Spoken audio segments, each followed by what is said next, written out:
हमें कल्याण करने का सुनहला अवसर मिलता है। लेकिन मनुष्य इसी शरीर में आकर जहाँ अपने कर्म बंधनों को छुड़ाना चाहिए, वहीं अपने कर्म बंधनों को और मजबूती से बांध देता है। इस मानव शरीर में आकर जहाँ अपना कल्याण करना चाहिए, वहीं अपने आप को दुखों में डाल देता है। जिस मानव शरीर की विशेषता बताई जाती है कि मानव शरीर जो है वह बहुत दुर्लभ है, बहुत दुर्लभता से मिला हुआ है। लेकिन मनुष्य इस मानव शरीर की कीमत को नहीं समझ पाता। वह भूल जाता है कि कैसे अन्य 3 खानियों में हम सब दुख पाते हुए इस मानव शरीर में आए हैं, तो हमें यह मानव शरीर का सदुपयोग करना चाहिए। सदगुरु कबीर साहब जी इसी बात को बताते हैं कि मनुष्य शरीर कल्याण करने का साधन है, इसलिए इसमें आकर अपनी कल्याण साधना करो। लेकिन हम कल्याण साधना का काम क्यों नहीं कर पाते? अपने आप को बंधनों से छुड़ाने का काम क्यों नहीं कर पाते? इसके कारण सदगुरु कबीर साहब जी दूसरी पंक्ति में बताते हैं, जहिया जन्म मुक्ता हता तहिया हता न कोय, छठी तुम्हारी हाँ जगह तू कहाँ चला बिगोय। तुम्हारे छठे मन में अहंकार जग गया, इसलिए तुम अपने आप को खो रहे हो। तुम खोकर अपने आप को कहाँ जा रहे हो? सदगुरु कबीर साहब जी मानव मात्र को समझाते हैं कि तुम्हारे अंदर अहंकार जगा और तू अपने आप का पतन करते हुए कहाँ जा रहा है। जागो, यह मानव शरीर कल्याण करने के लिए मिला हुआ है। मनुष्य को किसका अहंकार होता है? धन का, रूप का, जवानी का, विद्या का, बुद्धि का, इसी का तो अहंकार होता है। परिवार वालों का, घर का, जमीन जायदाद का। लेकिन सोचे कि मनुष्य खाली हाथ आता है और खाली हाथ चला जाता है। जवानी थोड़े दिन के लिए मिलती है। आज जवान है तो कुछ दिनों के बाद बूढ़ा होना पड़ेगा, शरीर जर्जर होगा और एक दिन यह मृत्यु के हवाले हो जाएगा। रूप भी थोड़े दिनों के लिए ही मिला हुआ है। बूढ़े होने के बाद शरीर में सिकन आ जाता है, चाम ढीले हो जाते हैं। फिर इस रूप का अहंकार करना व्यर्थ ही है। धन का अहंकार, धन आज है कल नहीं रहता है। इसी जीवन में रहते रहते हम देखते हैं कि कितने धनी लोग जो हैं वह निर्धन हो जाते हैं।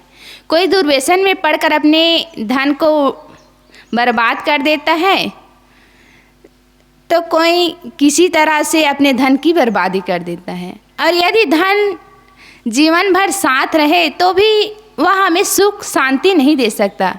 वह तो जीवन जीने के लिए उसका उपयोग किया जाता है धन का।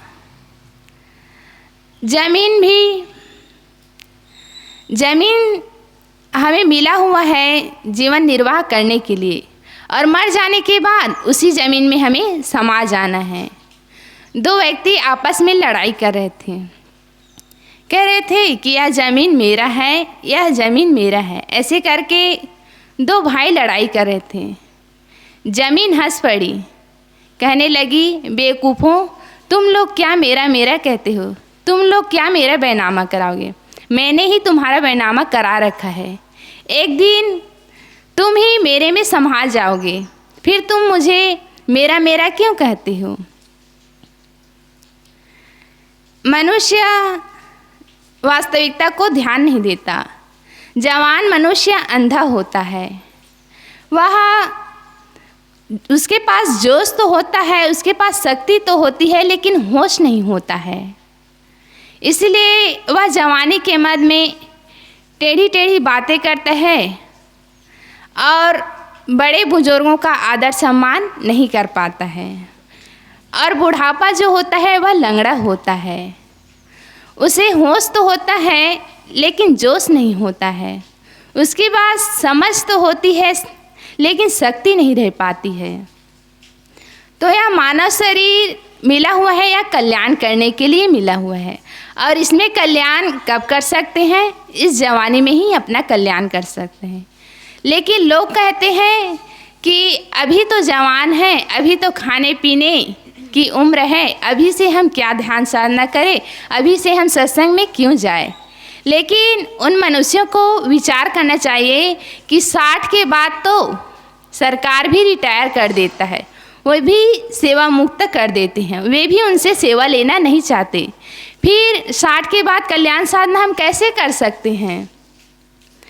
60 के बाद तो केवल शरीर शिथिल होने लगता है, रोगों का घर बन जाता है, और अपना जीवन गुजर जो है वह भी मुश्किल से होता है।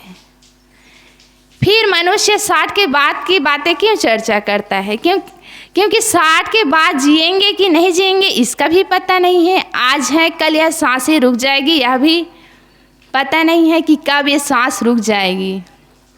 फिर मनुष्य बुढ़ापे की ओर कल्याण साधना की बात कैसे सोच सकता है? मनुष्य जीवन तो ऐसा सुनहला अवसर है कि आज है, कल रहे या ना रहे कोई कहाँ नहीं जा सकता। तो सद्गुरु कबीर साहब जी इसी की ओर संकेत करते हैं कि मनुष्य का तन मिला हुआ है तो इसे सही इस्तेमाल करो, इसका सही उपयोग करो।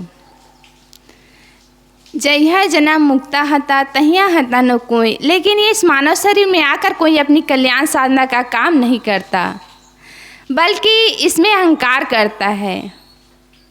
धन का अहंकार करता है, वो भी क्षणिक है। विद्या का अहंकार करता है, वो भी क्षणिक है।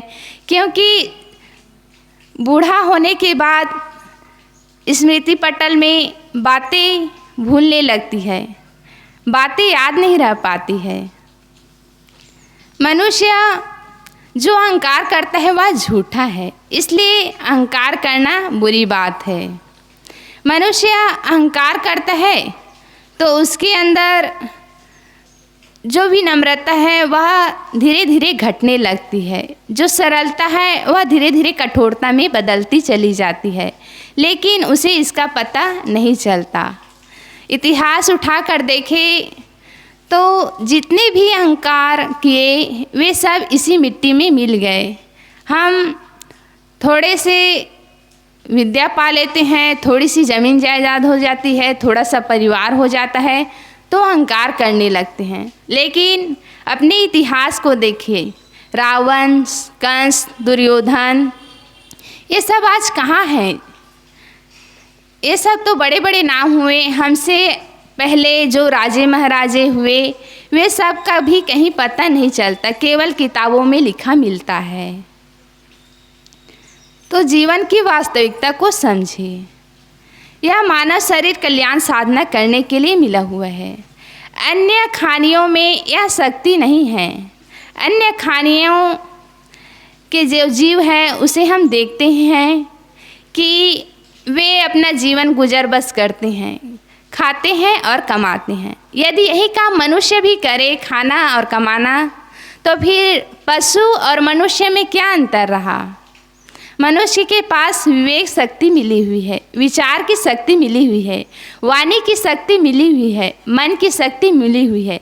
यदि हम इनका सदुपयोग करें, अपने जीवन में इसका सदुपयोग किया जाए तो यही हमारी कल्याण साधना में सहयोगी बन सकते हैं। मनुष्य विचार शक्ति मिला हुआ है लेकिन विचार नहीं कर पाता कि यह मानव शरीर मिला हुआ है तो हमें इसे किस ढंग से जीना चाहिए। और विचार भी कहाँ कर सकता है जब वह सत्संग में जाता ही नहीं है, संत गुरु के पास बैठता ही नहीं है, तो वह मानव शरीर की विशेषता को वह कैसे जान सकता है? वह कैसे कल्याण साधना की बातें सोच सकता है? क्योंकि यह सब बातें तो केवल सत्संग में ही दी जाती है। मनुष्य का मन बिगड़ा हुआ है तो वह कहाँ सुधरेगा? सत्संग में ही। क्योंकि यदि शरीर बिगड़ता है, शरीर में कहीं रोग लगता है तो हम डॉक्टर के पास जाते हैं, और मन खराब होता है तो हम कहीं डॉक्टर के पास नहीं जाते, किसी सज्जन व्यक्ति के पास जाते हैं, कहीं संत गुरु के पास जाते हैं। किसी मंदिर में जाते हैं, लेकिन मंदिर में जाके हम अपना दुख बस सुना सकते हैं, लेकिन उसके आंसर हम इस दुख से कैसे छूटे इसका पता हमें मंदिर में नहीं मिल सकता। इसका पता तो संत गुरुजन ही बताते हैं कि जीवन को कैसे जिए, अपने दुखों को कैसे छुड़ाए। जीवन मिला हुआ है तो इनका सदुपयोग कैसे करें, ये सब बातें तो सत्संग में मिला हुआ है और इन सब की जानकारी हमें सत्संग से ही मिलती है। इसलिए इस मानव शरीर की विशेषता को समझे। यह मानव शरीर मिला हुआ है तो हमें इसका सदुपयोग करना चाहिए। सद्गुरु कबीर साहब जी की यह साखी हमें यही सिखाती है कि यह मानव शरीर मिला हुआ है तो यह कल्याण साधना करने के लिए मिला हुआ है। खाना भोगना तो पशु भी जानते हैं। हम खाना और कमाना यहीं तक सीमित न रहें, बल्कि अपने जीवन को ऊपर उठाएं। कम से कम ऐसा कर्म कर सके कि हम अपना कल्याण भले ना कर पाए, लेकिन अगला जन्म मनुष्य का मिल सके। ऐसे अपने जीवन को सदाचरण पूर्वक विवेक विचार से जिए। बस इतना कहकर मैं अपनी वाणी को विराम देती हूँ। बोलिए सद्गुरु।